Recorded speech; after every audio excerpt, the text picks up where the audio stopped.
ঈদ উপলক্ষে বর্জনীয় কাজ। 1 নাম্বার, অশ্লীলতা থেকে বিরত থাকা। অশ্লীলতা এটা অত্যন্ত গর্হিত নিকৃষ্ট একটি কাজ।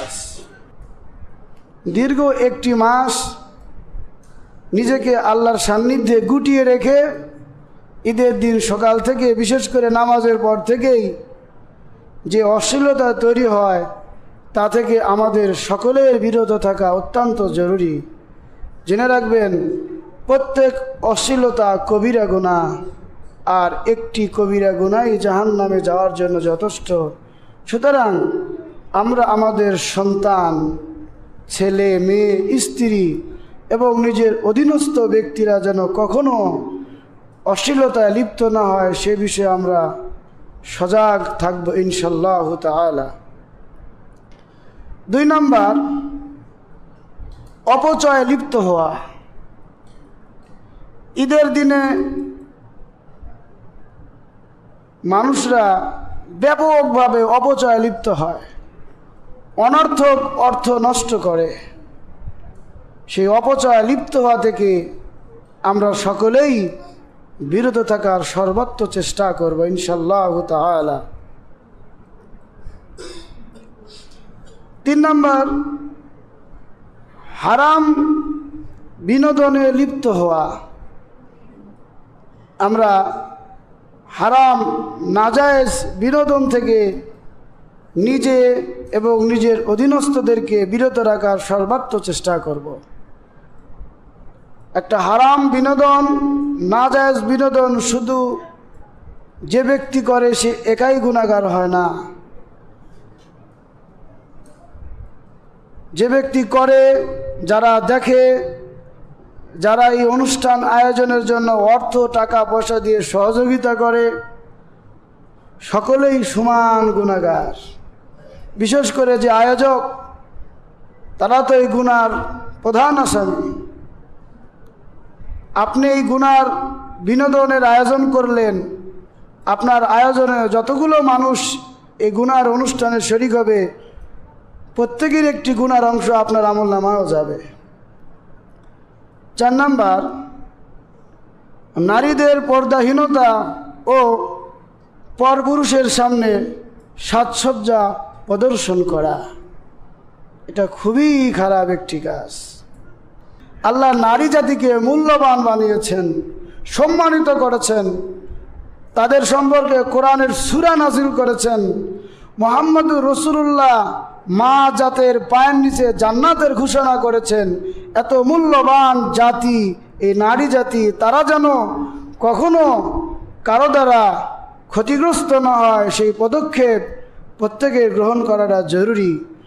আমি আমার মেয়ে, আপনি আপনার মেয়ে, প্রত্যেকে যদি আপন আপন সন্তানকে আমরা সংরক্ষণ করি, বেপরদাভাবে রাস্তায় বের হতে না দিই, তাহলে আস্তে আস্তেই বাংলাদেশের পরিবেশটা সুন্দর হয়ে যাবে। 5 নাম্বার, কবর জিয়ারতের নামে শিরক ও বেদাত করা। এই ঈদুল ফিতর বা ঈদুল আজহা যেটাই বলেন, ঈদ উপলক্ষে কবর জিয়ারত করতে গিয়ে আমরা শিরকে লিপ্ত হই, বেদাতে লিপ্ত হই। এটা আমরা খেয়াল করব, কবর জিয়ারত করতে গিয়ে কখনো শিরক বা বেদাতে যেন আমরা লিপ্ত না হই। 6 নাম্বার, নারী পুরুষের অবাধ মেলামেশা। দীর্ঘ 1 মাস প্রত্যেক পুরুষ এবং নারী নিজেকে আল্লাহর সান্নিধ্যে পেশ করেছিল। ঈদের নামাজের পর কি একটা অবস্থায় তৈরি হয়, রাস্তাঘাটে আর বের হওয়ার পরিবেশ থাকে না। জেনে রাখবেন, প্রত্যেক অবাধ মিলামিশা কবিরা গুনাহ। 7 নাম্বার, জুয়া বা হারাম খেলায় লিপ্ত হওয়া। দীর্ঘ 1 মাস যারা তাস খেলে, তাস খেলা বাদ দেয়। তারা টাকা দিয়ে ক্যারাম খেলে, জুয়া ক্যারাম খেলা বাদ দেয়।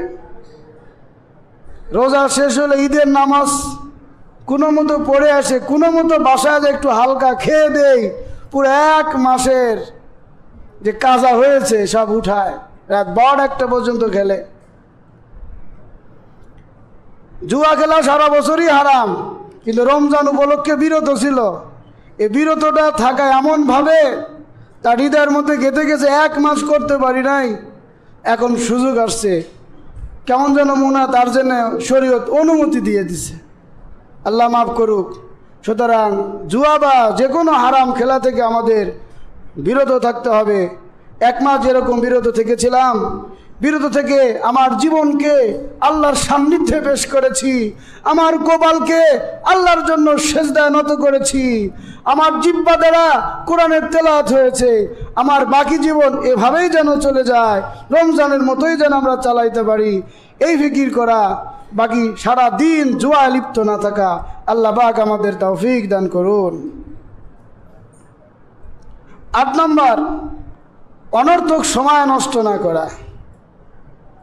রমজান মাসে একটু গল্প শুরু হলে না এখানে থাকা যাবে না, বাসায় গিয়ে ঘুম পাড়ি, না একটু তসবিহ নিয়ে একটু জিকির করি, না একটু কোরআন তেলাওয়াত পড়ি, না হলে ইসলামী বই পড়ি। অনেকে মোবাইল আছে, ইসলামী নবীদের জীবন, সাহাবীদের জীবনী পড়েন, কিন্তু ঈদের নামাজের পর সব শেষ হয়ে যায়, সব অনৈতিক কাজে এবং সময় নষ্ট করতে থাকি। আমরা গল্প গুজব করতে থাকি, চায়ের তলে বসে গীবত, শেখায়ত, পরনিন্দা, মানে কার রোজা কেমন হলো, কার শবে কদর কেমন হলো, আমি কেমন করলাম, বিভিন্ন আস্তে আস্তে গীবতের দিকে আমরা ধাবিত হয়ে যাই। এই জন্য প্রিয় ভাইরা, আমরা ঈদের দিনে সময়কে নষ্ট করব না, অনর্থক সময় নষ্ট করা থেকে আমরা বিরত থাকব। অন্যের কষ্ট দেওয়া, অন্যকে কষ্ট দেওয়া থেকে আমরা বিরত থাকব। 10 নম্বর, যেটা বাংলাদেশে মহামারীর মতো চলে, আতশবাজি বা পটকা ফোটানো। আমরা অবশ্যই আতশবাজি বা পটকা ফোটানো থেকে দূরে থাকবো ইনশাআল্লাহ তাআলা।